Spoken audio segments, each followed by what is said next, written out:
E aí, beleza? Hoje nós vamos falar um pouquinho sobre esse, que é o esporte mais popular do Brasil e o mais popular da maioria dos países do mundo. Então nós vamos falar um pouquinho sobre o futebol, sua história, suas regras e seus fundamentos.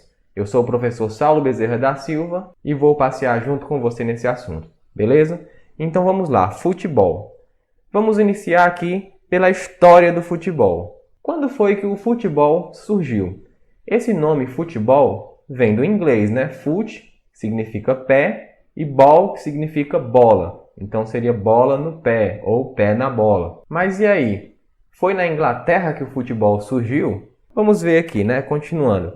Origem. O futebol não apresenta uma origem exata como uma modalidade que viesse a suprir carências ou necessidades de uma comunidade específica, tendo sua prática derivada de diversos outros jogos que se desenvolveram há milhares de anos.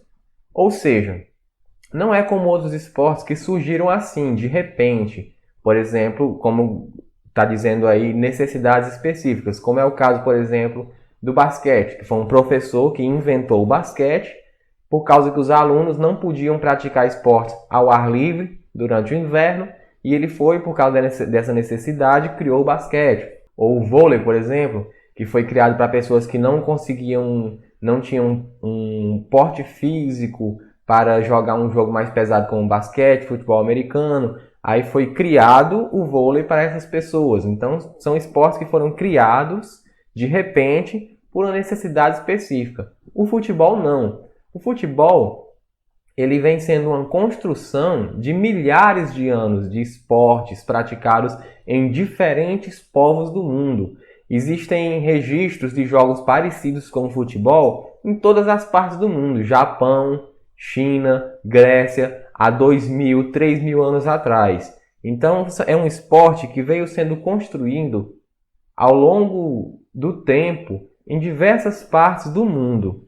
Um desses jogos, desenvolvido na China aproximadamente no ano de 2600 a.C., levava o nome de Tsushu. Muitas pessoas dizem que esse é o esporte mais antigo que se tem registro, parecido com o futebol, o Tsushu, que na verdade era os guerreiros da China, quando venciam uma guerra, eles arrancavam a cabeça do exército derrotado e ficavam jogando um jogo parecido com futebol, mas em vez de bola, usava a cabeça dos adversários. Um joguinho bem interessante, né? Estimula bastante o fair play. Então vamos lá. Dando continuidade, o futebol se originou de outros jogos realizados com os pés, como eu acabei de falar. Porém, como esporte institucionalizado, no entanto, surgiu no século XIX. O primeiro conjunto de regras foi formado na escola Eton College, localizada na Inglaterra.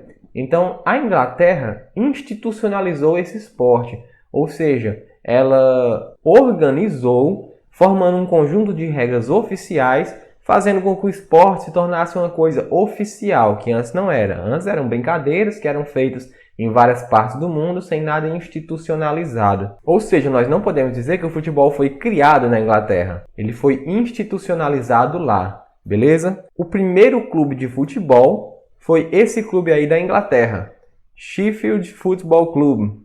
Em 1857 foi criado o primeiro clube oficial de futebol do mundo, que foi feito na Inglaterra, foi criado na Inglaterra. Esse clube existe até hoje. Ele não é um clube expressivo hoje em dia, ele compete em competições regionais lá no Reino Unido. Você pode ver, por essa imagem, como é diferente. Assim, na verdade, o futebol na Inglaterra, ele era uma mistura de futebol e rugby. Os dois esportes surgiram na Inglaterra. Futebol, aliás, não surgiram na Inglaterra. Os dois esportes foram institucionalizados na Inglaterra, futebol e rugby. E na verdade os dois eram um só. Estranho, né? Um joga com a mão, o outro joga com os pés. Mas é porque, na verdade, não existiam regras rígidas, não existiam regras. Eram brincadeiras. Em cada povoado existia uma brincadeira com bola, que chamavam de futebol rugby, ou rugby futebol. E não existiam regras muito claras. Por exemplo, você já brincou de queimado? É um jogo que todo mundo brinca, queimado, hoje em dia. Porém, em um canto chama de queimado, no outro canto chama de queimada, no outro canto chama de carimbo, no outro canto chama... Tem vários nomes diferentes. Regras. Cada lugar que você vai jogar, a regra é diferente. Aí você, por exemplo, você mora numa cidade. Aí você brinca de queimado de um jeito. Aí você vai brincar em outra cidade. Quando você vai jogar o queimado lá, você joga com as regras que você aprendeu na sua cidade. E o povo de lá não entende. Diz, não, você está querendo roubar. Não, é porque em cada cidade as regras são diferentes. Não tem nada oficial. Era a mesma coisa na época com o rugby e futebol. Você chegava numa cidade, o povo estava jogando com os pés. Chegava na outra cidade, o povo estava jogando com as mãos. Era um negócio muito doido.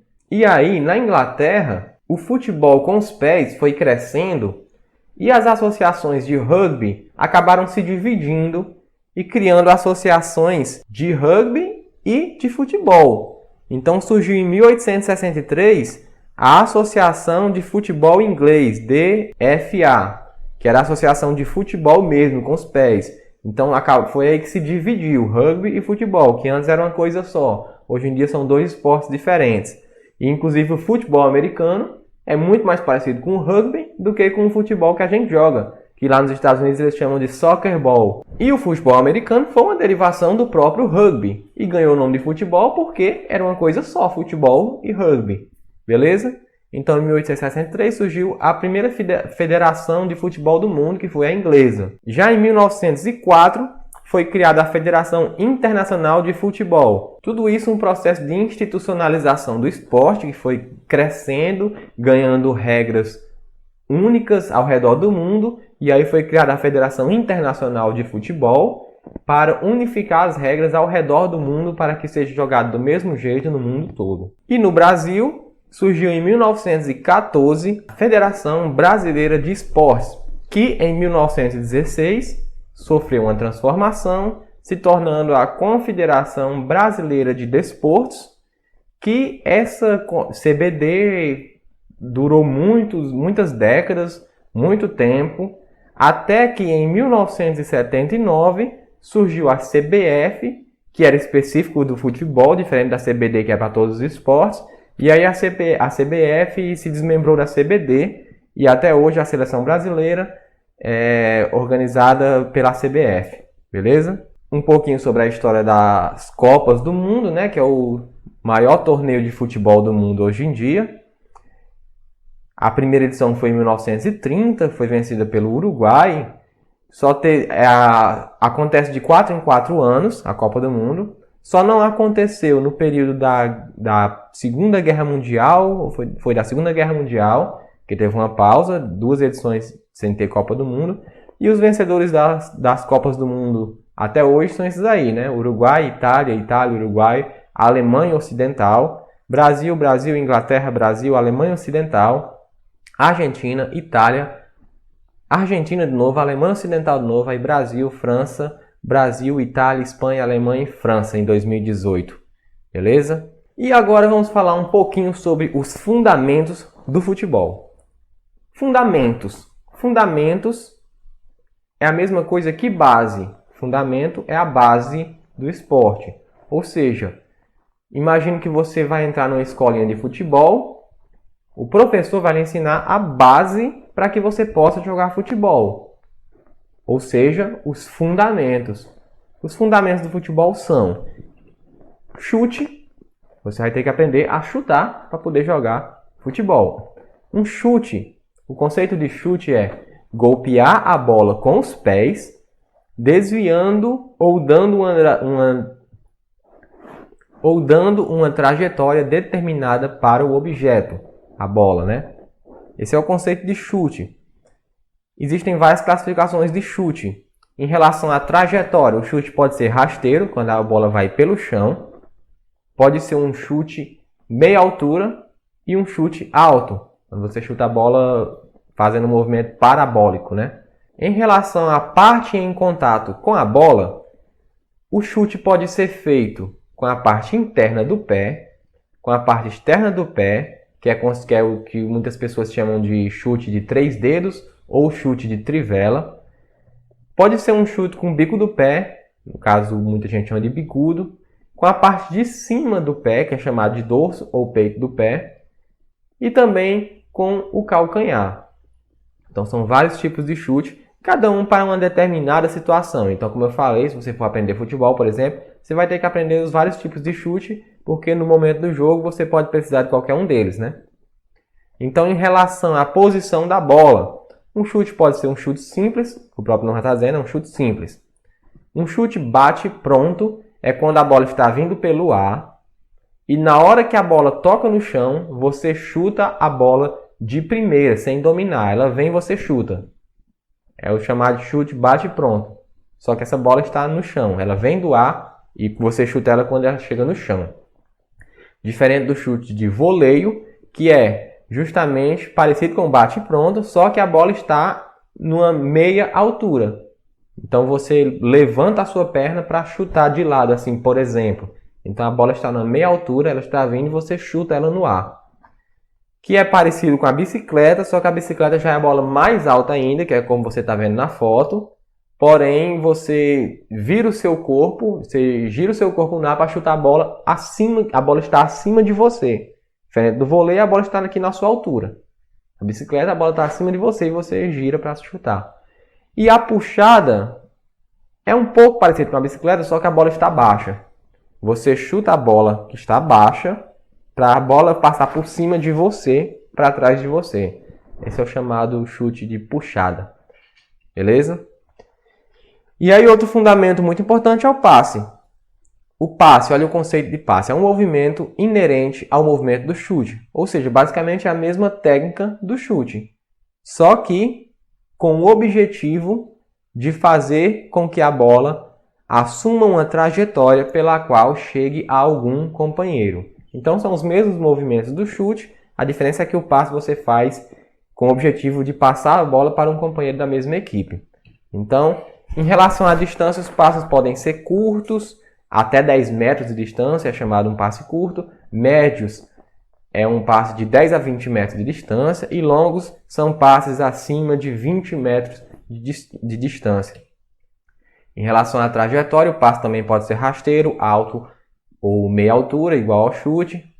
Em relação ao espaço de jogo, esse passe pode ser lateral, paralelo ou diagonal. O passe lateral é quando um atleta está de um lado do campo e ele joga a bola para o atleta que está do outro lado do campo. Ou seja, da direita para a esquerda ou da esquerda para a direita. É um passe lateral. Já o paralelo é quando um atleta está, por exemplo, um atleta está atrás do campo, no campo de defesa, e passa para um atleta que está no campo de ataque. Então a bola foi reta para frente. Esse é um passo paralelo. É chamado de paralelo porque ele está paralelo com a linha lateral do campo. A mesma coisa se o atleta está lá no ataque e toca para alguém que está na defesa. A bola vem reta para trás. É um passe paralelo. E diagonal, como o próprio nome diz, é um passe na diagonal dentro do campo. A recepção é outro fundamento muito importante do futebol. Recepção consiste em receber a bola e colocá-la em condições ideais para prosseguir com determinada jogada. Ou seja, é você receber a bola e dominar, ou seja, deixar ela pronta para continuar com a jogada. A recepção pode ser feita em qualquer parte do corpo. Pode ser feito com a parte interna do pé, com a parte externa do pé, com a coxa, com o peito, com a cabeça, etc. Em qualquer parte do corpo você pode receber a bola. É claro, exceto as partes do corpo que não valem, né? Que é a mão e o braço. Fora isso, qualquer parte do corpo você pode receber a bola. Condução é você se deslocar pelos espaços possíveis de jogo, tendo consigo a posse de bola. Simples. Essa é a condução. Também pode ser feito com a parte interna do pé, com a parte externa do pé, com o bico, com a parte de baixo do pé. Tudo depende da ocasião do jogo. No futebol, muito comum a parte externa do pé. Diferente do futsal, que é mais comum a parte de baixo do pé. Cabeceio é impulsionar a bola utilizando a cabeça, né? Fundamento muito utilizado no futebol. Drible ou finta, preste atenção nesse aqui. É importante, porque na faculdade eu aprendi que drible é uma coisa e finta é outra. Na faculdade eu aprendi que drible é você ludibriar o adversário enquanto você está com a posse de bola. E finta é você ludibriar o adversário quando você está sem a posse de bola. Talvez você tenha aprendido isso também. E não está errado. Porém, eu pesquisando aqui, eu vi que a maioria das fontes não faz essa distinção entre drible e finta. Poucos fazem, a maioria não faz. A maioria considera como a mesma coisa. Eles colocam esse conceito. Tanto drible quanto finta é a mesma coisa. É o ato de que o jogador, estando ou não com a posse de bola, tenta ludibriar o seu adversário. Então a maioria das fontes não faz essa distinção de drible e finta. Apesar que na faculdade eu aprendi essa distinção. Mas na maioria das fontes que eu pesquisei, grande maioria mesmo, eles não fazem essa distinção. Beleza? Então fica atento nisso. E eu vou parar essa aula por aqui, para não ficar um vídeo muito comprido, porque na próxima aula eu vou falar especificamente só sobre as regras do... Então fica atento aí e até a próxima aula. Valeu!